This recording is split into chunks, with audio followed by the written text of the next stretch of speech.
to the fourth always. My name is Diz, aka David Zammit. Let's get on with the news, views, reviews, and interviews. Anyway, so the news this time around, Andor, the live action series on Disney Plus. That's right, Andor, the live action series on Disney Plus. Season 2 was released short time ago, which was a couple of months ago now, just after Star Wars Celebration in Japan. Has now won the best writing for a TV series. Best writing. It missed out on best drama, but best writing does show how great that season was, especially from episode 3. Just to let you know. So that's Andor, which is a series set before the movie Rogue One, which Rogue One was just set before the iconic Star Wars movie, Star Wars A New Hope, the one that came out in 1977. So it was a lead up to a lead up to a lead up. Anyway, that's at the Emmys 2025. That's now done. Anyway, so to more news, Ahsoka, which is also on Disney Plus, it's a TV series. Season 2 is still being filmed. I think it's coming to an end, but there is speculation, and I say speculation, that there's some characters in it called, you ready for this? Bog Sisters. Now, just to let you understand, let you know, obviously I'm from Melbourne, Australia, if you didn't know. So in Melbourne, Australia, it's a bit of an old term now, but bog is technically crap, and it's probably known this also in England. Bog is saying crap. Now, whether it's spelt the same way, which technically in Australia we spell it B-O-G, pretty simple, but if it's pronounced or spelt the same way, then this is a name that I would personally change. But anyway, that is the name. Bog Sisters is going to appear. It's some witches, like a cult of witches or two maybe. I'm unsure. It's only speculation because I did the research looking for these Bog Sisters, and there was no real official word online anywhere that I could find. But apparently, Bog Sisters are going to be in Ahsoka Season 2. And just to let you also know, just in case you don't know who Ahsoka is the apprentice, the person in training to Anakin Skywalker in being a Jedi. Anakin Skywalker was the person who turned to the dark side and became the famous Darth Vader. Just to let you know. Anyway, so look out for that. Bog Sisters. Let's pray that they don't go from Sith Lord to Shit Lord. Anyway, so that's the news. Let's get into views. Views this time around is going to be something different. Now, views is usually my story idea that I have within Star Wars. But as a Star Wars fan, that's right, a Star Wars fan that I am, I'm going to give you a perspective of a big movie coming out next year that I would like to see happen. Now, I'm not a big Marvel fan, but this is a Marvel film. It's called Avengers Doomsday. Doctor Doom is the big villain, and to be honest, this film looks like the goods. Like this, it could be big or bigger than the other Avengers films if they do it correct. Anyway, if not, I still will accept the story for what it is. That's the whole idea, is accepting the story as it is, not being spoon-fed and just taking it like, everything for what the writers will say. But you know what? They are the writers. This is the story. Love it or like it. Love it or lump it. Whatever you want to do. But anyway, Doctor Doom is being played by the actor Robert Downey Jr.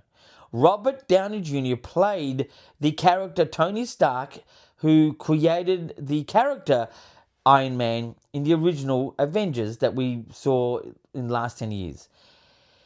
What I would like to see is a relevancy to Robert Downey Jr.'s character, Doctor Doom, and Iron Man and or Tony Stark, especially more with Tony Stark, because in the synopsis of Doomsday, Avengers Doomsday, Doctor Doom is of a science background. Sort of similar to, or exactly the same as Tony Stark, again played by Robert Downey Jr. All these names. I know it's confusing, but it's pretty straightforward. So I would like to have some sort of relevancy with Tony Stark and Doctor Doom, because if they're going to keep the same face Robert Downey Jr. has, and you watch the other films and you watch these new films, it just, it'd be great as if the story would have relevancy other than him being a clone, other than him doing time travel, which has sort of both been done. Just something original. Just something original. It would be great. That's what I would like to see is my story idea. It's a loose type of story idea, but it's to involve relevancy from one to the other. The only real set of films that have given relevancy to one film to the other in such a creative way. Now, obviously, all films, even the original trilogy for Star Wars gives relevancy to the previous or the upcoming film. But the best film that's ever done this, ever, better than Star Wars, was the Back to the Future series. Watch that 1, 2, and 3. Boy, that's a whole lot of fun in the way they sort of use each film relevant to each other in a creative way. It's just so good. Anyway, that is my view for this time around. Let's get into reviews. Reviews this time around is going to be another piece of memorabilia that I got from a fan at Star Wars Celebration in Japan 2025. He's a guy, he was sort of a large sort of guy, and not overly, he was quite a large guy, but he had so much charisma, so much fun, so informative, and just passion for Star Wars. This is his badge he gave me, Makoto Saber, and it's got May the Force be with you 2025. He just came along while we were standing in line, and I was standby ticket number 1 for Mandalorian and Grogu, and he just came along with this big bag with lightsabers that he created or recreated. One that was like a big circle disc, and it just had 2 lightsabers. It was insane. It was so good. He was a great character, great person. Oh my God, the person himself, 10 out of 10. But look, I'll give this badge, it's a bit of an older style of badge, but it's still a nice badge. Look, 8 out of 10 for the badge, but I hold this dear to my heart. He's just a great person. Anyway, so that is my review this time around.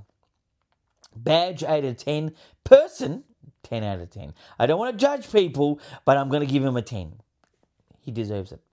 Anyway, so let's get into interviews. And can you believe it? Our boy from Werribee South. That's near Melbourne, Victoria, Australia. Werribee South. Michael from Werribee South has got a couple of questions. Let's go. First question, is Rebel Moon a knockoff of Star Wars? Well, one, I've never seen Rebel Moon. I know that it is a sci-fi type of film, and it got canned by the critics, and I don't think many audience people, just regular people liked it either. It's just got canned like really bad. But is it a knockoff? I'd say it's a more inspiration from the original movie that uses the same wording, which in Star Wars, A New Hope, which is episode 4. They do say Rebel Moon in that. It's a very Star Wars sounding word. I'm sure there was inspiration. I don't think it's a knockoff. I mean, there's nothing really to knock off besides the wording itself, which I don't think is copyrighted. Even if it was, it is more, I think it's inspiration than a knockoff. That's in my opinion. I don't know if it's a knockoff exactly. I've never seen it. Because it's on another streaming service that I don't have, I don't think I'd be seeing it. But anyway, that's the answer to the first question from Michael in Werribee South. Oh, my goodness.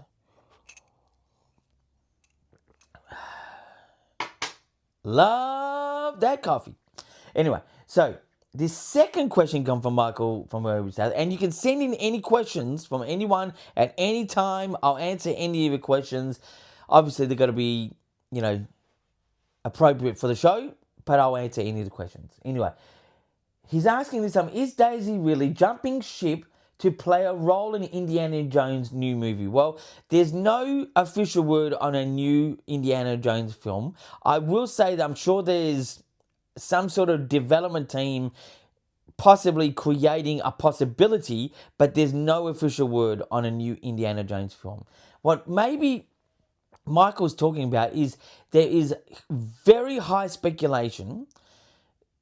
Haven't had any confirmation that I've seen from the research I've done, but she's apparently playing a similar style Indiana Jones character, similar, not Indiana Jones, similar type of character, based on a comic book series that she's going to either be the lead role or a side character, I don't know, in this particular film or film series or streaming service. I don't know what it's going to be.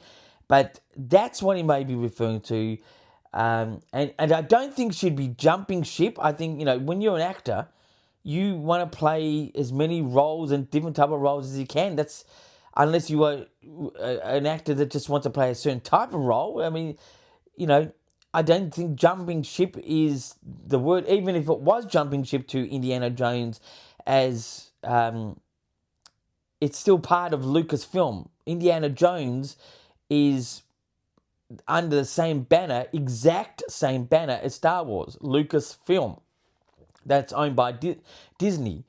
And I think it'd be great to see Daisy really be in that. But I will say that because of the unfortunate response to the last couple of films and what people refer to as the sequel or Disney trilogy of Star Wars, she was the front and center. So they would really need to create her look to be really just different. And I like that when an actor looks really different in a role because of makeup or just whatever, it just works. And I'll give you two great examples. The Joker in The Dark Knight. Heath Ledger, who played the Joker in The Dark Knight, you could not even know that it was Heath Ledger. It was so well done. It was one of the best performances of all time, and that was great. Another one is the Penguin series, and I forget his name. Farrell. It's somebody Farrell. I actually met that guy, can you believe it, one time in New York. But he is transformed through makeup, creating the Penguin. But he comes off like, the Sopranos, the mafia boss type of guy. I mean, and you can't even tell it's the actor.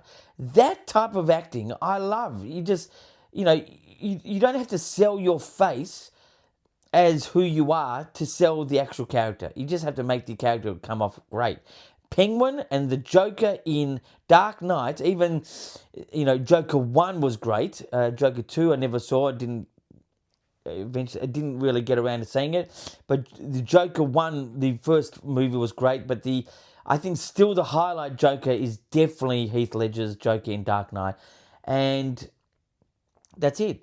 So I don't think Daisy really is jumping ship. I don't know of a Indiana Jones film yet, and that's to answer Michael's question from Werribee South. And don't worry, if you ever go to Werribee South and you hear a bang, it's not a gun, it's a car backfiring. Anyway, that's the show for this time around. Until next time, my friends, just keep rocking.